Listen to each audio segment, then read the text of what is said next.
first thing she noticed was the silence that came before the storm, the kind that presses against your ears and makes you feel as if something important is about to collide with your life, whether you are ready or not. The coffee shop was warm and ordinary, the smell of burnt espresso clinging to coats and tired mornings, when three small shadows lined up in front of her table with eyes too serious for their age. Their question, innocent and impossible at the same time, landed in her chest like a dropped glass, shattering something she did not know was already cracked. In that moment, her life split quietly into before and after, and she had no idea that a single yes would unlock a chain of magic stitched together by grief, hope, and second chances. If you believe in kindness, unexpected connections, and the quiet power of second chances, take a moment right now to like this video, share it with someone who needs a little hope, leave a comment, and subscribe to the channel. Your support helps stories like this reach hearts that are still healing. She had not planned to stop at that cafe. The day had already been heavy, weighed down by rejection emails. A landlord's reminder slipped under her door, and the dull ache of being alone in a city that moved too fast to notice her slowing steps.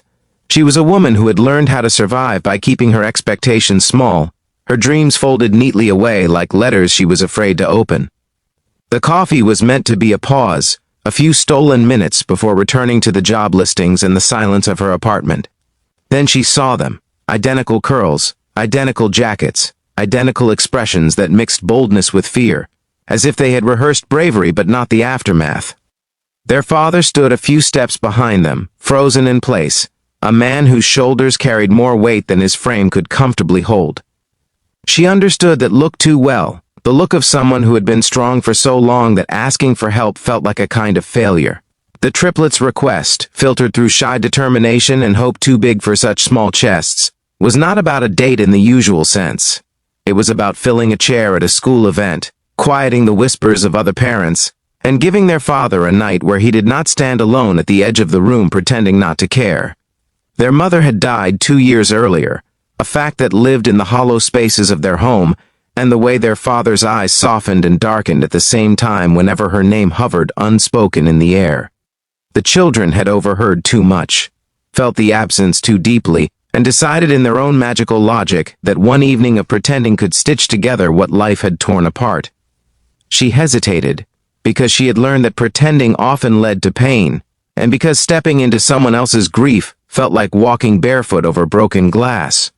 Yet something in their eyes reminded her of a younger version of herself, standing in a hospital hallway, waiting for news that would change everything. She said yes, not because she was brave, but because kindness sometimes arrives disguised as impulse. The father protested in his own quiet way, shame and gratitude wrestling across his face, but desperation has a way of softening pride. They exchanged names, awkward smiles, and the fragile promise that this would be simple, just one evening, nothing more. Preparation for the event unfolded like a montage of small human moments that chipped away at her loneliness. She learned that the triplets had different laughs despite their identical faces, that one loved drawing, one loved numbers, and one loved asking questions that adults struggled to answer.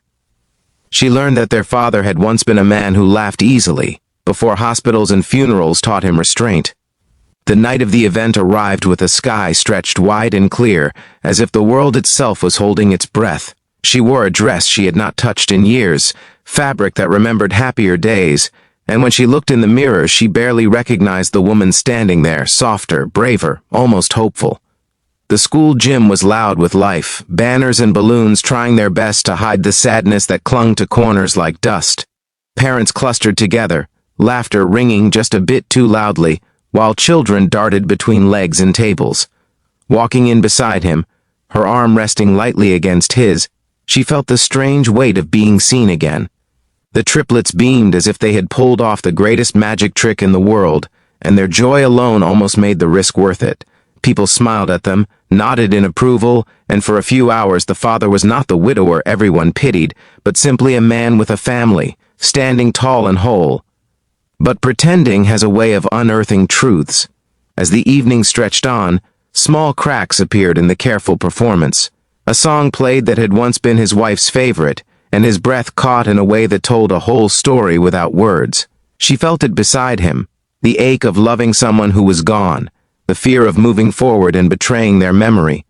Her own heart answered with memories of loss she had buried under routines and resilience. They did not speak of these things, yet a quiet understanding bloomed between them. Something real and fragile that no amount of pretending could manufacture. The night ended with tired children and polite goodbyes, and she expected that to be the end of it. She walked home under streetlights that flickered like uncertain stars, telling herself she had done a good thing and that good things were allowed to end without becoming anything more. But the next morning, a message waited for her, simple and unassuming, thanking her again and asking if she might like to join them at the park sometime. She almost said no. Almost. Instead, she said yes, again surprised by her own courage. Days turned into weeks, and the boundaries of pretending quietly dissolved.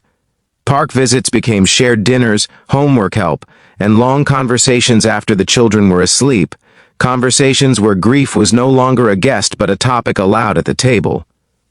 She learned that healing did not mean forgetting, and he learned that loving again did not erase the past.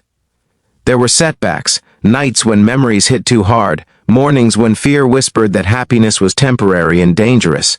She struggled too, haunted by the idea that she was stepping into a role that could never truly be hers, afraid of loving children who might one day lose her as well. The turning point came not with a grand gesture, but with an ordinary crisis. One of the triplets fell ill. A fever that spiked in the night and sent old fears roaring back to life. She was there without thinking, holding cool cloths, making lists, anchoring the room with calm she did not know she possessed. In the early hours, watching him pace and pray in his own silent way, she realized that she was no longer pretending. She was invested, terrified, and deeply, irrevocably attached. When the fever broke and relief washed over the house like sunrise, something else settled too, a quiet certainty that this was no longer a borrowed life. They talked after that, really talked, about boundaries, fears, and the possibility of a future that honored the past instead of competing with it. It was messy and imperfect, punctuated by tears and long pauses, but it was honest. The children sensed the shift before words could define it, their laughter brighter, their questions less cautious. They did not ask her to pretend anymore. They simply asked if she would stay. Love, she learned, does not arrive fully formed. It grows in the spaces between shared grief and shared joy, in the decision to show up again and again, even when the outcome is uncertain. She moved in slowly, carefully, aware of the sacred ground she was stepping on. The house changed with her presence, not erasing what had been lost but expanding to hold something new. Photos of the past remained on the walls, now joined by new ones that captured moments still unfolding. Years later, on a quiet afternoon that smelled of rain and fresh paint, she stood in that same cafe, now filled with different faces and different stories. Across the table sat the man who had once been a stranger, now her partner in every sense that mattered. The triplets were taller, louder, their identical curls a little less identical, their eyes still carrying that spark of bravery. The memory of that first impossible question felt like a miracle wrapped in ordinariness. She understood now that magic rarely announces itself. It whispers, disguised as inconvenience, asking if you are willing to step beyond your comfort and trust the unknown. As this story draws close, if it has stirred something inside you, if it has reminded you that healing is possible and that love can arrive from the most unexpected places, please take a moment to like the video, share it with someone who might need hope today, and subscribe to the channel. Your engagement helps keep stories like this alive. Before the ending, here is a special request from the heart. Comment the word kindness below if you believe one small act can change a life forever.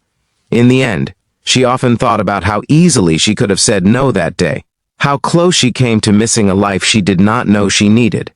The triplets never remembered a time when she was not there, and the man she loved carried his past with less weight, knowing it was no longer his alone to bear.